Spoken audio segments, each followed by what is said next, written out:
Bonjour tout le monde, j'espère que vous allez bien. Aujourd'hui, on est ensemble pour parler de l'incroyable épisode 9 de Power Book 2 Ghost, celle de la saison 2. Mais avant ça, assure-toi d'être à jour dans la série pour ne pas te faire spoil. Ceci étant dit, on peut commencer. Alors, comme je disais, l'épisode 9 a sûrement été l'un des plus incroyables de la franchise Power, avec une révélation qui a dû en surprendre plus d'un. L'épisode commence avec Tyke qui rêve ou cauchemarde, à vous de choisir, où il voit toutes les personnes qui sont mortes directement ou indirectement à cause de lui.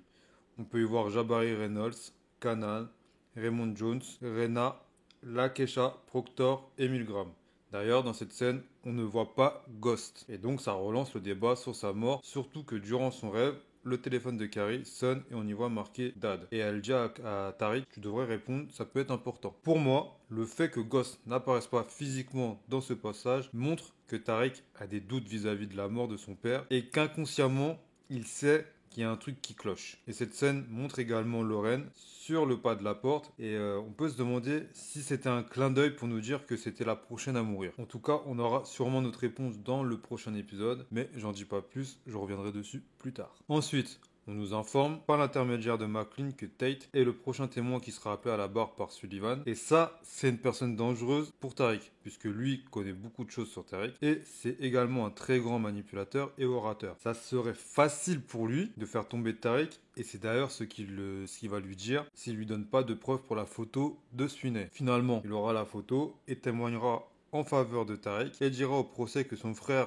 a un témoin oculaire qui a vu deux personnes et non une seule. Et ça, c'est un détail qui change tout. Ça peut être considéré comme une dissimulation de preuves et donc un vice de procédure, ce qui aura grandement aidé Tariq durant l'épisode. Après, on enchaîne avec Mecha et Terada où on voit Dante parler à Monet. Elle s'inquiète pour Zeke et qui aimerait le voir, qui est normal vu que c'est son fils. Chose que Dante va avoir l'occasion de faire, mais sans Monet, où il arrivera à lui avoir une chance de s'expliquer auprès de son fils, chose qui ne se déroulera pas comme il l'avait prévu, puisqu'il leur dira qu'il arrête la fac et qu'il va accepter l'offre de coach perso faite par Dante lors de leur petite rencontre, et qu'une fois qu'il aura intégré une équipe grâce à la draft, il disparaîtra de leur vie à tous les deux. C'est un choix important fait par Zeke qui peut impacter la suite des épisodes par rapport à Mecha et par rapport à Monet. Ensuite, toujours avec Mecha, on le voit parler avec Kane et il en fera même son numéro 2 officiel d'une façon assez bizarre quand même puisque la façon qu'il va lui donner la promotion, ça va être en le menaçant et en prenant son empreinte digitale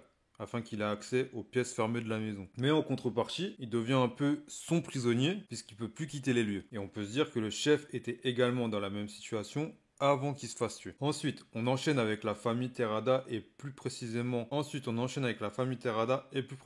Lorenzo, qui a été en partie touché par les révélations faites dans l'épisode 8. On peut voir qu'il a complètement retourné sa chambre et qu'il cogite pas mal. Et il attend sa marchandise, chose qu'il n'aura pas d'après Kane, puisqu'il annonce au téléphone qu'ils se sont fait cambrioler et qu'ils n'ont plus la marchandise. Mais c'était sans compter sur Drew et Jana qui viendront le voir et lui expliquer que c'était un coup monté par Monet et que Drew a participé sans savoir que ça entuberait Lorenzo et que c'était également le seul moyen de pouvoir tuer Guap, chose que Lorenzo va moyennement apprécier et va leur ordonner à lui et à Jana de ramener la marchandise. Chose qui sera évidemment faite grâce à un travail d'équipe. Drew va s'occuper de piquer le pass de Everett et Jana de copier le QR code de Tariq pour les livraisons, etc. Ils vont ensuite aller récupérer toutes les livraisons qui avaient été faites par Brayden et Tariq dans la cachette pour ensuite que Lorenzo et Drew aillent les revendre dans la rue. Pour moi là, c'était un sacré coup de crasse réalisé par Drew et Jana à Tariq et sa bande. En parlant de sa bande, on va s'intéresser à un perso important, Brayden. Ça a été un personnage central de l'épisode. Il a d'abord été interrogé par Sullivan au sujet de l'enregistrement de Lorraine, où on entend sa voix et celle de Kane. Et là, on sait que c'est le début des problèmes, surtout que lors de cet interrogatoire, où il niera le plus possible de choses, il y aura son père, son avocate et son frère Trace. Et c'est lui qui va foutre un bordel pas possible en disant à Sullivan que son frère ment et qu'il connaît Kane, qu'une fois il les a kidnappés et forcés à vendre dans la rue, qu'il s'en était sorti grâce à l'officier Ramirez qui travaillait pour Kane et Tariq, et qu'ils étaient associés et vendaient de la cam ensemble. Chose que Brayden va nier jusqu'à ce qu'on lui montre des photos de lui et son frère amoché avec en arrière-plan la plaque d'immatriculation de Kane. C'est à ce moment-là que son avocate va demander l'immunité pour ses clients s'ils témoignent et ce, quoi qu'ils puissent dire durant le procès. Alors là, je vais vous donner mon avis personnel sur ce qui va se passer. Je pense que Brayden va aller témoigner, c'est inévitable. Déjà, pour protéger Tariq parce que son frère risque de balancer trop de choses qui pourraient mettre Tariq en danger. Mais surtout, témoigner pour faire tomber Kane et l'envoyer en prison. Il sauvera de cette façon sa peau et mettra fin aux accusations contre Tariq. Faut rappeler que McLean a une vidéo de Ken en train de tuer Ramirez et ça m'étonnerait pas qu'il l'utilise pour le faire tomber s'il n'est pas payé et pour sauver la vie de Tariq. Et on va parler également d'un autre personnage central de la série en la personne de Lorraine, puisque comme dit au début de la vidéo, il semblerait qu'elle ait rejoint le cercle fermé des morts à cause de Tariq. Pour l'instant, on n'en est pas encore sûr, mais tout laisse à croire que Effie a fini le travail que Brayden avait commencé. Oui, parce que Effie a balancé à Kane durant l'épisode que Lorraine les avait enregistrés lui et Brayden et qu'il fallait s'en occuper parce que Tariq avait laissé couler l'affaire. Chose que Ken va prendre au sérieux et menacer Brayden s'il ne s'occupait pas de Lorraine. Et pour moi, c'est un moment important de la série parce qu'on voulait tous savoir s'il avait les cojones de tuer quelqu'un et voir si la similitude avec Tommy allait s'étendre jusque-là. Et la réponse, c'est clairement non, puisqu'il n'a pas réussi à appuyer sur la gâchette. Et c'est plus un move à la James St. Patrick qu'il a tenté en lui disant de partir loin et de disparaître complètement. Et malheureusement pour Lorraine, il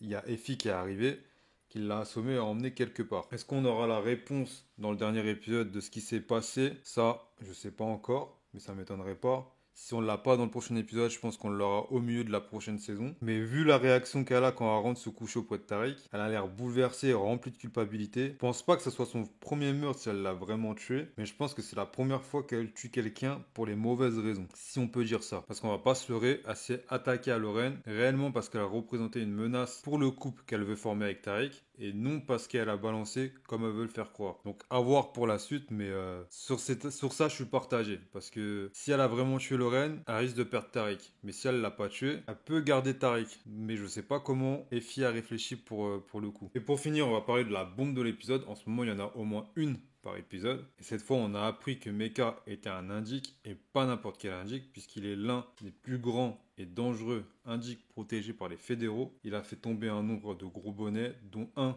qu'on connaît, puisque Lobos, c'est lui qui l'a livré. Et d'ailleurs, dans Power, Lobos en parle avec Ghost et Tommy. Il dit que quelqu'un l'a trahi, et maintenant, on sait qui c'est. On sait que la personne qui l'a trahi, c'est Mecha. On apprend également qu'il sait que Tariq a tué son père, mais durant cette confrontation avec Tariq, on a pu apprécier et voir à quel point Tariq avait pris du galon, puisqu'il va lui tenir tête et lui faire comprendre que lui aussi, il peut être dangereux pour Dante. Il le tient en quelque sorte par les cojones, comme on dit. Et Mecha sait également que c'est Ken qui l'a trahi et non le chef, mais ça on l'avait un peu déjà deviné dans l'épisode précédent. Mais comme les problèmes n'arrivent jamais seuls, Monet a découvert que Mecha n'était autre que Dante et dans cette scène, on peut sentir que Monet prépare un sale coup à Dante.